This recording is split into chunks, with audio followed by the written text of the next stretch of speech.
Dos grandes grupos industriais e financeiros ao varejo comercial, o mundo negocia cada vez mais. Alguém produz e vende o que alguém precisa comprar. A roda gira, o comércio e a produção crescem, turbinados por muita tecnologia que deixa tudo mais perto e cria novos caminhos. A principal tecnologia que caracteriza o período da globalização é a tecnologia da informação. Os principais objetos técnicos que caracterizam ela são os computadores, os satélites artificiais e, hoje em dia, os computadores pessoais, telefones celulares. Eles são objetos informacionais, porque eles têm uma carga muito grande de informação. Em função dessa facilidade do transporte das informações hoje em dia, é possível uma empresa em Nova York, uma empresa em Londres, uma empresa em Paris, emitir uma ordem por uma filial dessa empresa no Brasil, na Argentina, na África do Sul, e essa ordem chegar cristalinamente nessa filial e essa ordem ser executada com enorme facilidade. É possível comandar redes globais de produção a partir de um único ponto do planeta Terra. Vende-se e compra-se de tudo, de armas de guerra a brinquedos, de computadores a utilidades domésticas. É a integração online mundo afora, como se não houvesse fronteira. A globalização é um novo cenário de vida para a humanidade. Um cenário que se estrutura diferentemente de um passado recente, em que a vida se estruturava fundamentalmente em estados nacionais, em países. Nós estamos superando esses limites territoriais e criando um contexto mais largo de vida para as sociedades humanas, que também estão se transformando em sociedades maiores do que meramente sociedades nacionais. É um alargamento do contexto geográfico onde vivíamos. Sem dúvida, a questão econômica é um impulso significativo nesse processo. Mas o fato de ser um impulso muito poderoso, de ser talvez o principal, não pode esconder que a globalização é bem mais do que isso. A globalização, ela é realmente uma integração, uma ampliação mais ou menos inevitável das relações humanas de todos os tipos. A Europa é um exemplo emblemático e pioneiro do atual processo de globalização. Terminada a Segunda Guerra Mundial, em 1945, há um processo de aproximação entre os países do continente para defender interesses comuns. Surgem os primeiros blocos econômicos. E a partir de 1957, com a criação do Mercado Comum Europeu, o mapa da União Europeia começou a ganhar o formato que tem hoje. Nos 27 países que formam a União Europeia, a circulação de pessoas e mercadorias é livre. O passaporte é único. E o dinheiro, o euro, está em quase todos os países, os que fazem parte da zona do euro.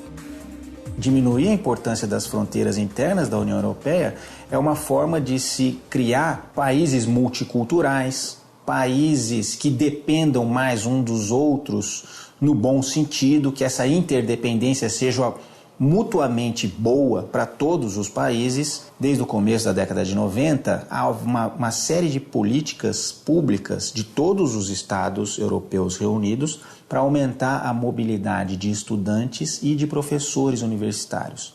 Isso ajuda a criar, no longo prazo, esses cidadãos europeus. Esse espaço universitário europeu é uma maneira de se diluir a importância das fronteiras e criar uma multinação na Europa Ocidental.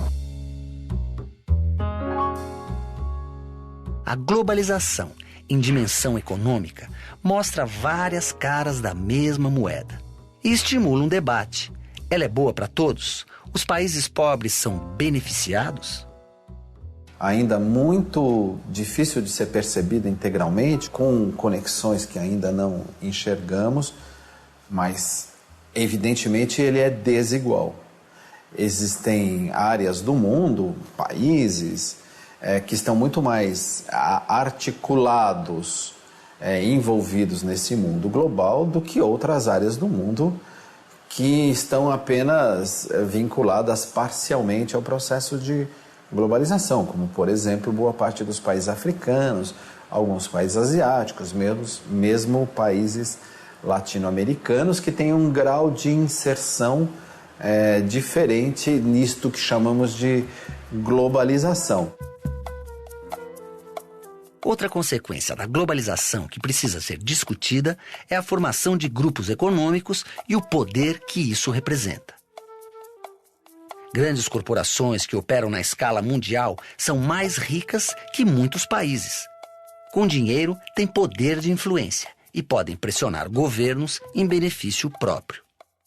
As grandes corporações transnacionais podem ser pensadas no momento a partir de 2 pontos de vista.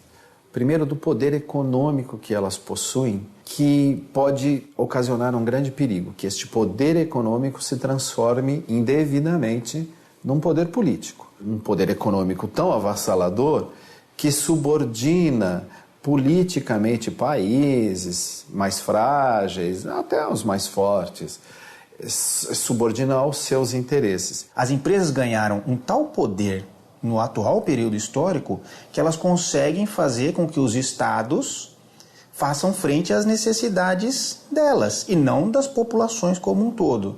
Então, esses ataques às legislações trabalhistas, essa dificuldade dos sindicatos se organizarem, todas as leis que são feitas para dar subsídios para as empresas, para dar isenções fiscais para as empresas, são manifestações desse enorme poder que as empresas têm hoje, no período da globalização. Esta enorme capacidade de pressão que precisa ser contrabalanceada de formas de regulação que controlem um pouco a sua ação. Nem há estudos garantidos de que a expansão e a formação das grandes transnacionais no mundo tenham gerado mais empregos.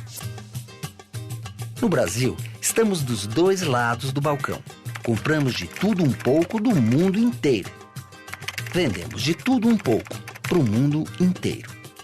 E uma pequena parte do que compramos está nas esquinas de muitas cidades brasileiras. Nas lojas de R$ 1,99, por exemplo.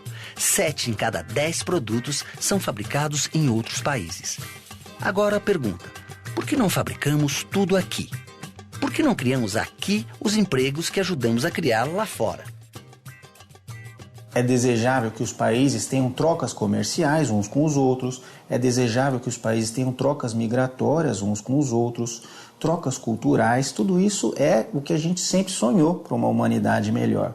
O que acontece muito hoje em função do enorme poder de algumas grandes empresas é que há sempre países deficitários. É necessário que todo país tenha minimamente equilibrado tanto a produção, quanto a distribuição, quanto o consumo. A produção em escala mundial cria novos fluxos comerciais e encurta distâncias. A China, que fica do outro lado do planeta, é de quem mais compramos e um dos nossos principais compradores. Como se estivéssemos próximos geograficamente. A globalização muda fluxos econômicos históricos, cria novos e dá uma nova cara para o mundo. A Europa foi parar no centro do mapa mundi pela importância que teve na estruturação do mundo moderno. Continua importante, mas hoje há fluxos econômicos mais intensos que não passam pela Europa. É a ligação direta da costa oeste das Américas com o Oriente via Oceano Pacífico. Portanto, pelo peso comercial e econômico deste novo movimento, o mapa do mundo pode ser apresentado assim, com outra cara.